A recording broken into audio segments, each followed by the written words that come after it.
41번 하기 전에 아까 좀 놓쳤던 39번의 태평양 통신과전 해안지구국에 있어서 베이징, 상파울루라든지 싱가포르는 태평양 연안인데 구은힐리는 보니까 영국의 남쪽 끝이라고 제가 적어놓고 있네요. 그래서 여기는 대서양이 되겠습니다. 그래서 구은힐리가 정답이었고 이 문제가 꽤 많이 나왔었네요. 41번부터 보겠습니다. 전파법은 여러분들이 한번 전파법을 한번 공부해 보시면 좋을 것 같아요. 그 파일이 있으니까 전파법을 네이버에서 검색하면 나옵니다. 그래서 목적이 없는 것이었는데 전파 효율적이고 안전한 이용 및 관리겠고 그 다음에 전파의 이용과 전파에 관한 기술 개발 촉진을 하게 되고 공공복리 증진과 전파 관련 분야에 진흥을 하게 됩니다. 그래서 공공복리 증진이고 이거 약간 패러디 해가지고 개인복리 증진이라고 문제 나오게 되는데 정답은 공공복리 증진이 되겠습니다. 따라서 이 경우에 2번 요금 합리화 이런 것들은 전파법 자체 큰 목적이 아니다 보시면 되겠고요. 정답 2번이 되겠습니다. 42번 과학기술정보통신부 이 부서 이름은 정권이 바뀔 때마다 정부가 바뀔 때마다 바뀔 수 있습니다. 어쨌든 현재는 아마 과학기술정보통신부로 되어 있는가 봅니다. 그래서 전파 감시 업무죠. 감시 업무. 그래서 혼선을 일으키는 전파를 탐지하는가, 그 다음에 전파의 품질 측정하는가, 그 다음에 허가받지 않은 무선구에서 전파를 발사하지 않는가, 뭐 이런 것들을 감시하겠죠. 그래서 특히 중국에서 나온 그 무전기들이 저렴하면서 또 출력이 셀 수가 있겠죠. 이런 것들을 감시를 하고 또 적발하고 이제 벌금 매기는 그런 게 전파 감시가 되겠습니다. 왜냐하면 전파는 소중한 자산이면서 전파가 만약에 마비되거나 전파 혼선이니까 전파 방해가 있으면은 우리나라 모든 생명 모든 산업계 전반에 영향을 미치게 되죠. 그래서 전파 통신은 수도나 전기처럼 우리 사람들의 어떤 생명을 직결하는 라이프 라인이라고 합니다. 수도 없으면 안 되잖아요. 전기 없으면 안 되잖아요. 그런 것처럼 통신이 없으면 안 돼. 필수인데 통신 중에서도 이제 전파도 굉장히 중요한 거가 되겠습니다. 4번은 전파 감시가 아니지 않습니까? 그래서 이건 꼭 전파를 모르더라도 맥락적으로 풀 수 있는 문제가 있겠죠. 이런 것들이 감시가 키워드가 되겠고요. 이런 문제들이 한 30% 정도로 나옵니다.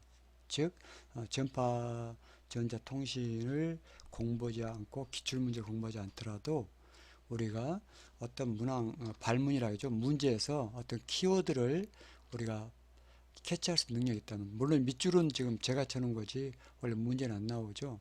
그래서 전파 감시가 키워드가 되겠죠. 감시. 그러면 혼선을 누가 일으키지 하고 탐지를 하고, 그다음 그 혼선을 방지하는 품질 추이겠죠. 품질이라는 것은 주파수 대역폭이 넓은지, 그다음에 출력은 규정 내에 있는 건지, 아니면 다른 잡음이 많은 건지, 뭐 이런 것들을 재는 게 되겠습니다. 그래서 4번이 정답이 되겠고요. 43번 오타가 있네요. 과학기술정보통신장관은 주파수를 우리가 회수할 수 있습니다. 그 필요에 따라서요. 무조건 아니고 주파수를 줬는데 어떤 주유소에 어떤 무전기한테 주파수 줬는데 이것을 회수하고 아니면 주파수를 다시 다른 배치할 수 있겠죠. 다른 그러면은 그 사용자는 손실이 있겠죠. 그 손실을 보상해야 되는데 시술자 그 이용자들이 손실 보상 청구서를 내겠죠. 손실 보상해달라고 내겠죠. 그러면은 그 받은 날부터 며칠 내에 손실 보상 금액을 결정해야 되느냐, 이게 이제 문제 되겠죠. 자, 이 문제도 꽤 나왔네요. 여기서 이런 이는 이해란 뜻이고요. 이것은 수시란 뜻이죠. 사회 17년도 전기 2회, 전기 4회, 전기 2회, 2회, 얘는 수시 뭐 이런 개념이 되겠습니다. 60일, 두 달 내에 통보해야 되는가 봅니다. 44번 다음 중 전파 자원을 확보하기 위해서, 전파 자원이라는 것은 이제 주파수가 거의 꽉꽉 차 있습니다. 거의, 그죠? 용도가 다 차 있죠. 뭐 무선 마이크라, 노래방에 있는 무선 마이크라든지 여러분 와이파이라든지 블루투스 다 거의 차 있거든요. 그럼에도 불구하고 우리가 전파장을 다시 확보해야 되겠죠. 더 추가로. 그래서 과학기술정보통신부 장관이 시행에 대한 사안으로 틀린 것은 그랬습니다. 틀린 것은요. 자, 이 문제도 아까 그 조금 전의 문제와 같이 그 약간 우리가 맥락적 문해력이라 할까요? 독해력이라 할까요? 문해력을 약간만 발휘하면 풀 수 있는 문제 되겠습니다. 주파수를 갖다가 각자 사용하도록 촉진한다. 이러면 얼마나 힘들겠어요. 점점 더 고갈되겠죠. 그래서 이게 이제 정답이 되겠고요. 주파수를 빨리 국제 등록시켜버려야 되겠죠. 시켜야지만이 만약에 등록을 안 시키면요. 국제적으로 다른 나라에서 이 주파수는 놀고 있네. 그럼 이 주파수를 뭐 비행기 용도로 사용합시다 하고 국제적으로 정해버리면요. 우리나라가 이 주파수를 사용할 수 없겠죠. 그런데 그러면 ITU 같은 데서 무조건 등록시키지는 않겠죠. 꼭 대한민국이 이 주파수를 써야 되겠구나는 당위성을 인정한다면은 회의를 통해서 땅땅땅 이 주파수는 대한민국에서 이런 정도 쓴다니까 다른 나라에서 쓰지 맙시다 이렇게 하겠죠. 이제 그런 게 되겠고 또한 새로운 주파수 이용 기술을 이제 개발합니다. 뭐 블루투스라든지 옛날에 그런 것들 인공위성 주파수라든지 이런 것들은 개발했었죠. 그 다음 이용 중인 주파수 이용 효율을 향상시켜서 지난번에 설명드린 것처럼 뭐 DSB가 있다. 주파수를 양쪽 이게 이제 어퍼 상 하 같이 나오는데 그 중에 하나만 사용해도 된다 그러면은 얘는 이용도로 쓰고 이건 다른 거 쓸 수 있겠죠. 그런 식으로 이용 효율을 향상시키면 되겠죠. 그래서 점점 더 전파전을 많이 확보하는 거야 되겠고 주파수를 개별 사용 다들 뭐 사용하게 되면은 낭비가 심해서 전파 자원이 부족하게 되겠죠. 뭐 이런 개념이 되겠습니다. 45번 과학기술정보통신부가 무선국 개설을 허가하거나 취소할 수 있습니다. 그다음 폐지할 수 있거나 뭐 이런 경우가 있습니다. 근데 그런 경우가 아닌 것이죠. 우선 비상사태 발생했다. 만약에 전쟁이 발발했거나 아니면 갑자기 뭐 재해가 생겨가지고 어떤 주파수가 필요하다. 앰뷸런스에 어떤 주파수가 더 필요하다 그러면은 그 걔들 갖다가 사용 못하게 할 수 있겠죠. 그 다음에 주파수를 그 다음에 그 회수하거나 재배치해야 될 필요가 있을 경우도 이게 취소할 수도 있겠죠. 그죠? 당연히.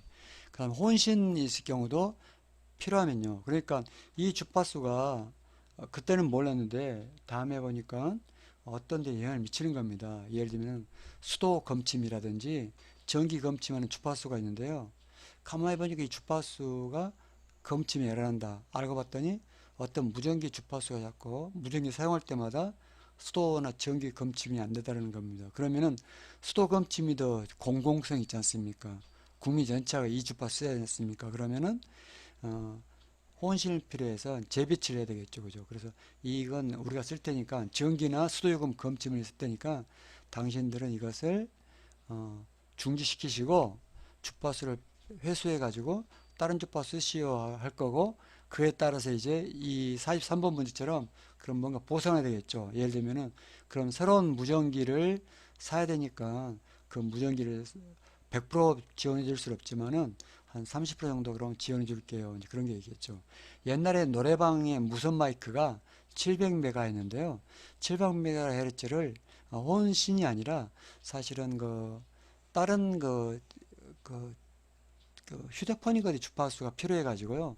이것을 함께 모아 가지고 쓰면은 그 예를 들면 5G처럼 말입니다.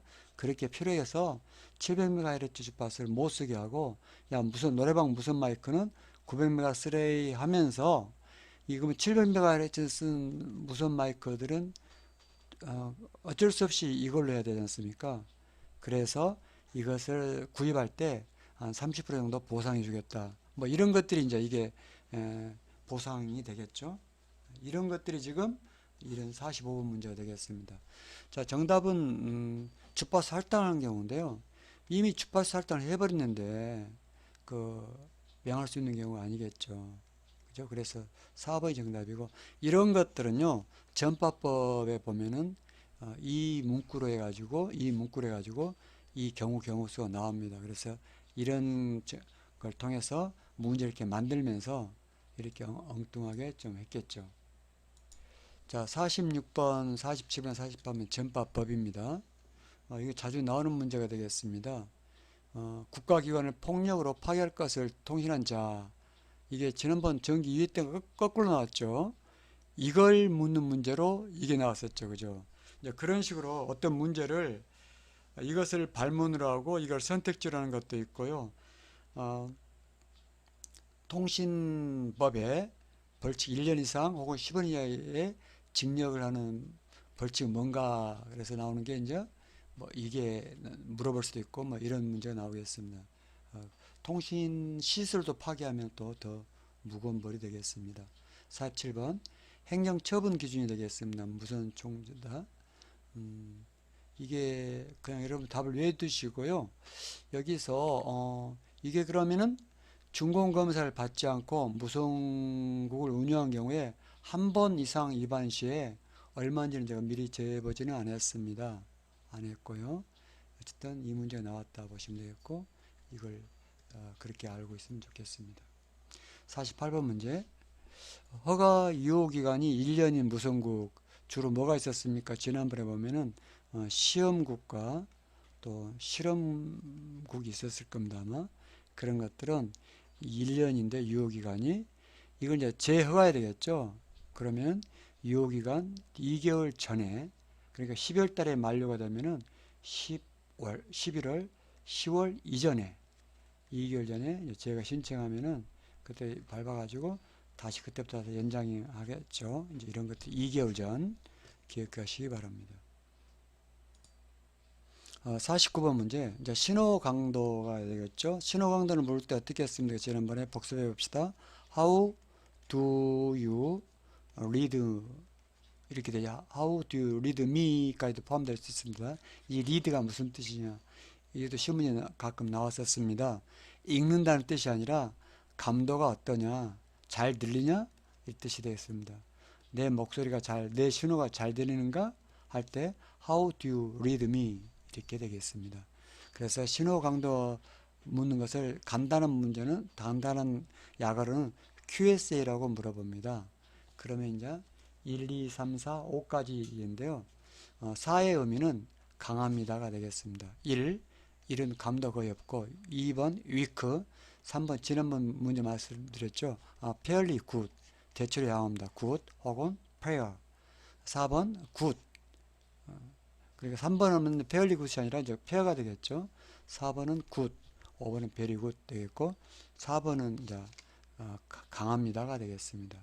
그러니까 우리가 5 하면 매우 강하지 않습니까? 그러니까 강합니다. 이렇게 우리가 유추할 수도 있겠죠. 자, 51번 문제. 다음 중 선박국의 무선 종사자인데 선박국은 뭐죠? 배지 않습니까? 배. 그죠? 배니까 해상은 될 거고요. 육상이 안 되겠죠. 이것도 역시 여러분들이 문해력만 있다면은 물론 쉽지는 않겠지만은 독해력이나 문장 해석 능력이 있다 그러면은 선박국인 배인데 육상은 아니겠다 할 수 있겠죠. 육상 무선 통신사가 있고 해상 무선 통신사가 있고 또 항공 무선 통신사가 있습니다.